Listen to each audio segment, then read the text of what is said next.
Book 1, Chapter 18 of the Age of Innocence. By Edith Wharton. "What are you two plotting together, Aunt Medora?" Madame Olenska cried as she came into the room. She was dressed as if for a ball. Everything about her shimmered and glimmered softly, as if her dress had been woven out of candle-beams, and she carried her head high, like a pretty woman challenging a roomful of rivals. "We were saying, my dear, that here was something beautiful to surprise you with," Mrs. Manson rejoined, rising to her feet and pointing archly to the flowers. Madame Olenska stopped short and looked at the bouquet. Her color did not change, but a sort of white radiance of anger ran over her like summer lightning. "Ah!" she exclaimed, in a shrill voice that the young man had never heard. "Who is ridiculous enough to send me a bouquet? Why a bouquet? And why tonight, of all nights? I am not going to a ball. I am not a girl engaged to be married. But some people are always ridiculous." She turned back to the door, opened it, and called out. "Nastasia!" The ubiquitous handmaiden promptly appeared, and Archer heard Madame Olenska say, in an Italian that she seemed to pronounce with intentional deliberateness, in order that he might follow it.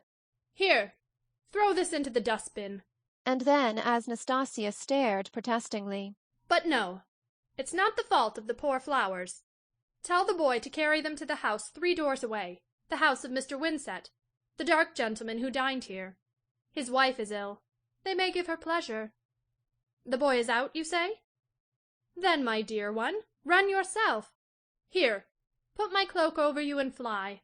I want the thing out of the house immediately. And as you live, don't say they come from me." She flung her velvet opera cloak over the maid's shoulders and turned back into the drawing-room, shutting the door sharply. Her bosom was rising high under its lace, and for a moment Archer thought she was about to cry. But she burst into a laugh instead, and looking from the Marchioness to Archer, asked abruptly, "And you two? Have you made friends?" "It is for Mr. Archer to say, darling. He has waited patiently while you were dressing." "Yes, I gave you time enough.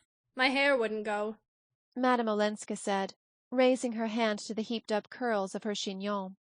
"But that reminds me. I see Dr. Carver is gone, and you'll be late at the Blenkers'. Mr. Archer, will you put my aunt in the carriage?" She followed the Marchioness into the hall, saw her fitted into a miscellaneous heap of overshoes, shawls, and tippets, and called from the doorstep, "Mind, the carriage is to be back for me at 10. Then she returned to the drawing-room, where Archer, on re-entering it, found her standing by the mantelpiece, examining herself in the mirror. It was not usual in New York society for a lady to address her parlour-maid as "my dear one," and send her out on an errand wrapped in her own opera cloak, and Archer, through all his deeper feelings, tasted the pleasurable excitement of being in a world where action followed on emotion with such Olympian speed. Madame Olenska did not move when he came up behind her, and for a second their eyes met in the mirror. Then she turned, threw herself into her sofa-corner, and sighed out. "There's time for a cigarette." He handed her the box and lit a spill for her, and as the flame flashed up into her face, she glanced at him with laughing eyes and said, "What do you think of me in a temper?" Archer paused a moment, then he answered with sudden resolution. "It makes me understand what your aunt has been saying about you." "I knew she'd been talking about me. Well?" "She said you were used to all kinds of things, splendors and amusements and excitements that we could never hope to give you here." Madame Olenska smiled faintly into the circle of smoke about her lips. "Medora is incorrigibly romantic. It has made up to her for so many things." Archer hesitated again, and again took his risk. "Is your aunt's romanticism always consistent with accuracy?" "You mean, does she speak the truth?" Her niece considered. "Well, I'll tell you. In almost everything she says, there's something true and something untrue. But why do you ask? What has she been telling you?" He looked away into the fire, and then back at her shining presence. His heart tightened with the thought that this was their last evening by that fireside, and that in a moment the carriage would come to carry her away. She pretends that Count Olenski has asked her to persuade you to go back to him." Madame Olenska made no answer. She sat motionless, holding her cigarette in her half-lifted hand. The expression of her face had not changed, and Archer remembered that he had before noticed her apparent incapacity for surprise. You knew, then? He broke out. She was silent for so long that the ash dropped from her cigarette. She brushed it to the floor. She has hinted about a letter. Poor darling. Medora's hints. Is it at your husband's request that she has arrived here suddenly? Madame Olenska seemed to consider this question also. There again.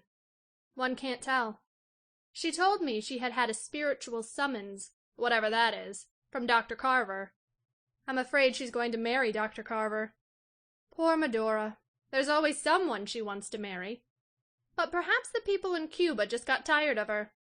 I think she was with them as a sort of paid companion. Really, I don't know why she came.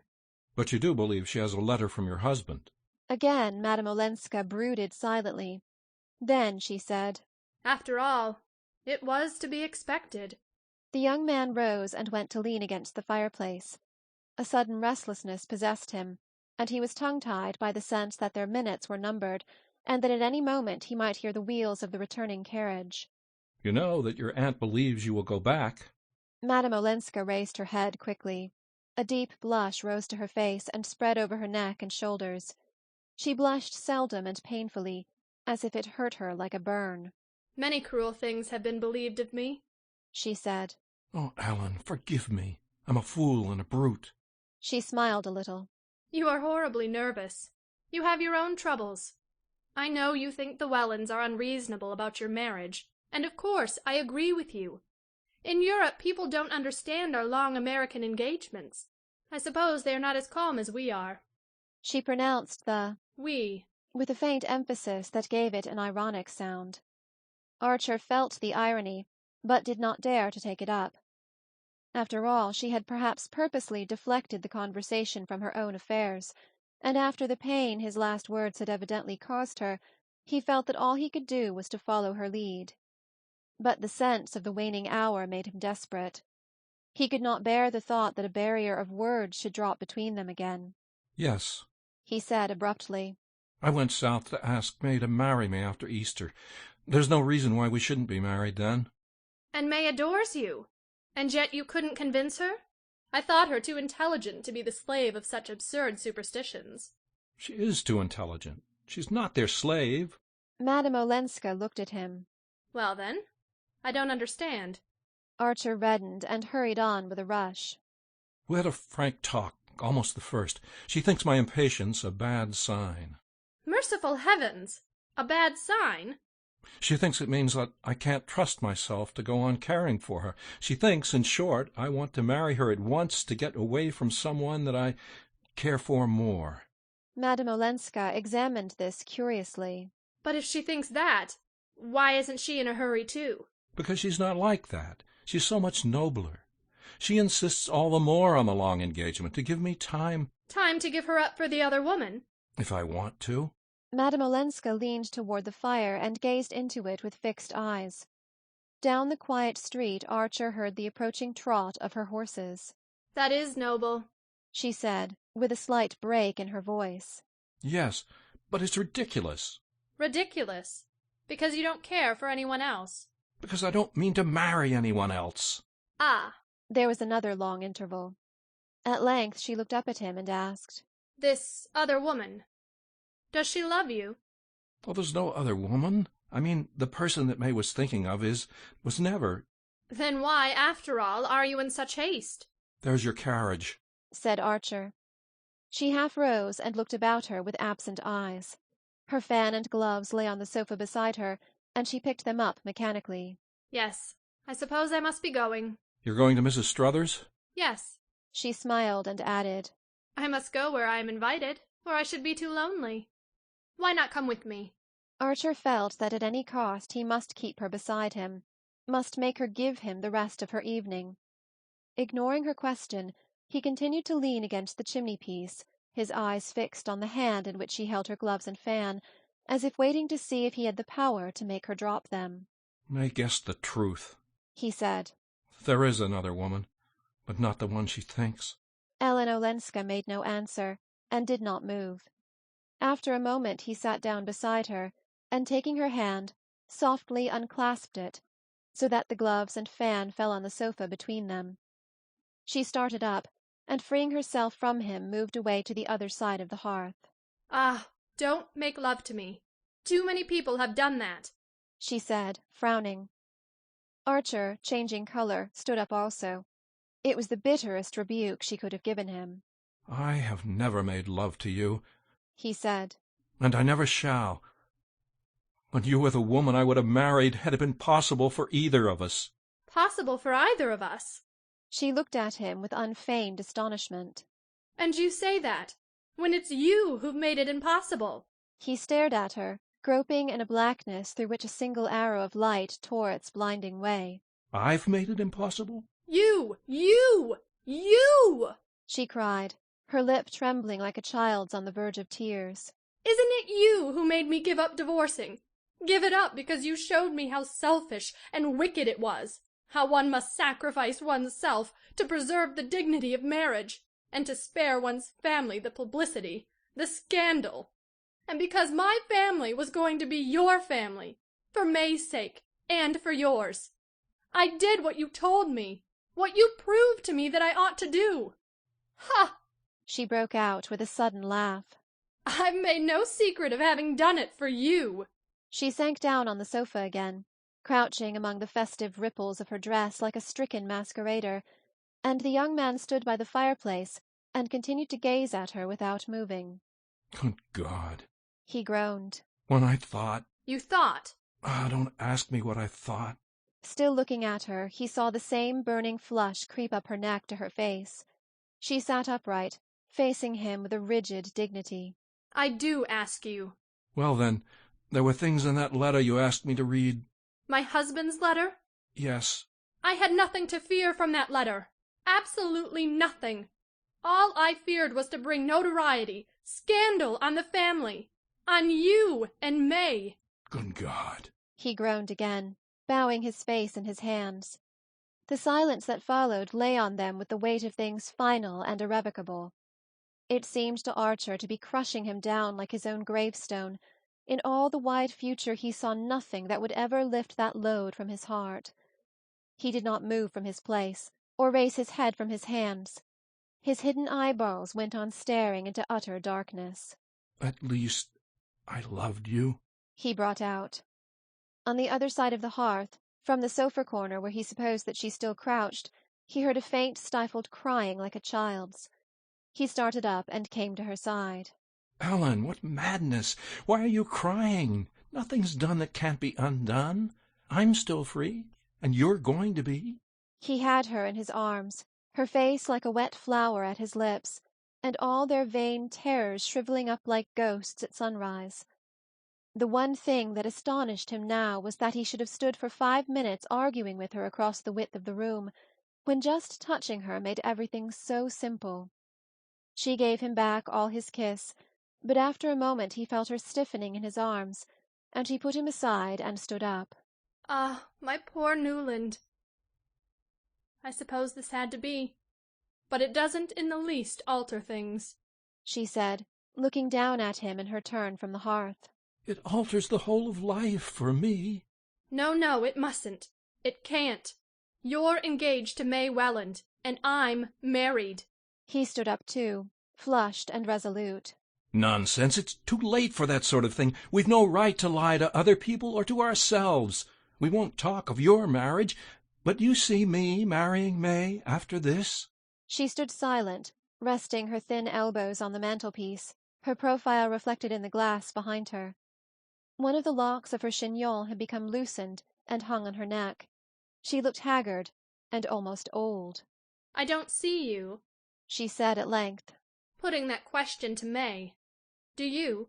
He gave a reckless shrug. It's too late to do anything else. You say that because it's the easiest thing to say at this moment, not because it's true. In reality, it's too late to do anything but what we'd both decided on. I don't understand you. She forced a pitiful smile that pinched her face instead of smoothing it. You don't understand, because you haven't yet guessed how you've changed things for me. Oh, from the first, long before I knew all you'd done. all I'd done? Yes. I was perfectly unconscious at first that people here were shy of me, that they thought I was a dreadful sort of person. It seems they had even refused to meet me at dinner. I found that out afterward, and how you'd made your mother go with you to the van der Luydens, and how you'd insisted on announcing your engagement at the Beaufort ball, so that I might have two families to stand by me, instead of one. At that he broke into a laugh. Just imagine, she said, how stupid and unobservant I was. I knew nothing of all of this till Granny blurted it out one day. New York simply meant peace and freedom to me. It was coming home. And I was so happy at being among my own people that everyone I met seemed kind and good and glad to see me. But from the very beginning, she continued, I felt there was no one as kind as you. No one who gave me reasons that I understood for doing what at first seemed so hard and unnecessary. The very good people didn't convince me. I felt they'd never been tempted. But you knew. You understood. You had felt the world outside tugging at one with all its golden hands, and yet you hated the things it asks of one. You hated happiness bought by disloyalty and cruelty and indifference. That was what I'd never known before. And it's better than anything I've known. She spoke in a low, even voice, without tears or visible agitation, and each word, as it dropped from her, fell into his breast like burning lead. He sat bowed over, his head between his hands, staring at the hearthrug and at the tip of the satin shoe that showed under her dress. Suddenly he knelt down and kissed the shoe.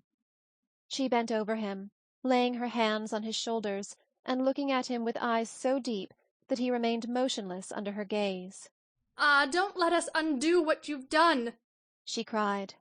I can't go back now to that other way of thinking. I can't love you unless I give you up. His arms were yearning up to her, but she drew away, and they remained facing each other, divided by the distance that her words had created. Then, abruptly, his anger overflowed. And Beaufort? Is he to replace me? As the words sprang out, he was prepared for an answering flare of anger, and he would have welcomed it as fuel for his own.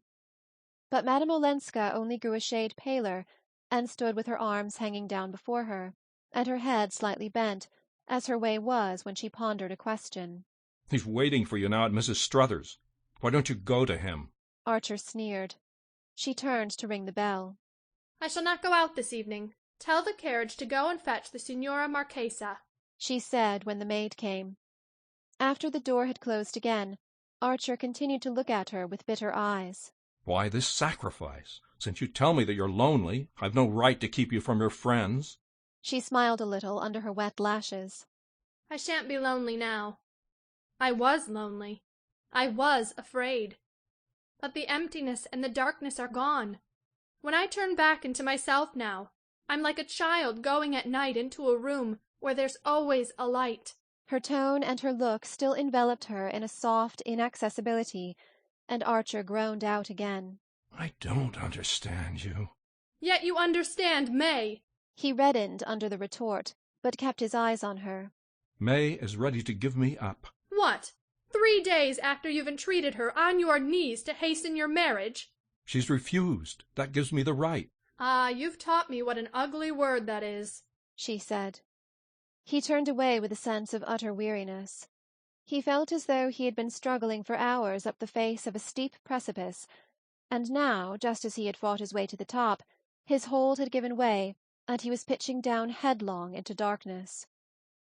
If he could have gotten her in his arms again, he might have swept away her arguments, but she still held him at a distance by something inscrutably aloof in her look and attitude, and by his own odd sense of her sincerity. At length he began to plead again. If we do this now, it will be worse afterward. Worse for everyone. No, no, no! She almost screamed, as if he frightened her. At that moment the bell sent a long tinkle through the house. They had heard no carriage stopping at the door, and they stood motionless, looking at each other with startled eyes. Outside, Nastasia's step crossed the hall, the outer door opened, and a moment later she came in, carrying a telegram which she handed to the Countess Olenska. The lady was very happy at the flowers. Nastasia said, smoothing her apron. She thought it was her Signor Marito who had sent them, and she cried a little and said it was folly. Her mistress smiled and took the yellow envelope. She tore it open and carried it to the lamp. Then, when the door had closed again, she handed the telegram to Archer. It was dated from St. Augustine, and addressed to the Countess Olenska. In it he read, Granny's telegram successful. Papa and Mamma agree marriage after Easter. I'm telegraphing Newland. I'm too happy for words and love you dearly. Your grateful May. Half an hour later, when Archer unlocked his own front door, he found a similar envelope on the hall table on top of his pile of notes and letters. The message inside the envelope was also from May Welland, and ran as follows. Parents consent. Wedding Tuesday after Easter at 12. Grace Church. 8 bridesmaids. Please see rector. So happy. Love, May. Archer crumpled up the yellow sheet as if the gesture could annihilate the news it contained. Then he pulled out a small pocket diary and turned over the pages with trembling fingers. But he did not find what he wanted, and cramming the telegram into his pocket, he mounted the stairs. A light was shining through the door of the little hall-room, which served Janey as a dressing-room and boudoir, and her brother rapped impatiently on the panel. The door opened, and his sister stood before him in her immemorial purple flannel dressing-gown, with her hair on pins. Her face looked pale and apprehensive. Newland, I hope there's no bad news in the telegram. I waited on purpose, in case— No item of his correspondence was safe from Janey. He took no notice of her question. Look here, what day is Easter this year? She looked shocked at such unchristian ignorance. Easter?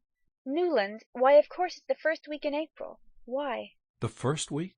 He turned again to the pages of his diary, calculating rapidly under his breath. The first week, did you say? He threw back his head with a long laugh. For mercy's sake, what's the matter?